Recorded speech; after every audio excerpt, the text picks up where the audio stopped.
ఆడు బాల్యం అందంగా లేదని, ఆనందంగా గడవలేదని, ఇబ్బందులు పడ్డాడని అని భుజాలకి ఎత్తేసుకున్నాడంటే యేసుప్రభు.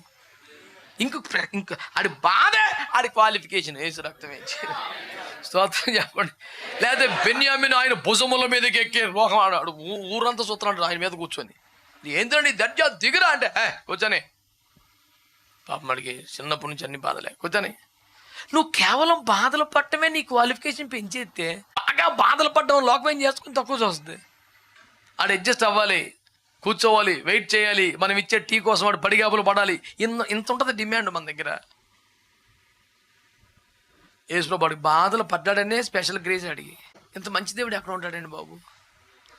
అలాంటి దేవుడి దగ్గరికి వచ్చినప్పుడు ప్రార్థన అపరిమితంగా చేయండి.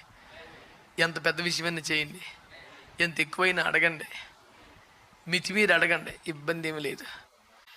యేసు ప్రభు దగ్గరికి వస్తేనే ప్రేమ ఎంత ఉంటుందో శక్తి కూడా అంతే ఉంటుంది. కాబట్టి లేదని చెప్పలేని దేవుడు, కాదని తోసివేయలేని దేవుడు, మరలారా అని 10 సార్లు తిప్పుకోలేని దేవుడు, నిరాశపరచలేని దేవుడు, దాటి పోలేని దేవుడు, తృణీకరించలేని దేవుడు, నలిగిన ప్రాణమును అలక్ష్యము చేయలేని దేవుడు నేనెట్టు దాటిపోతాడు.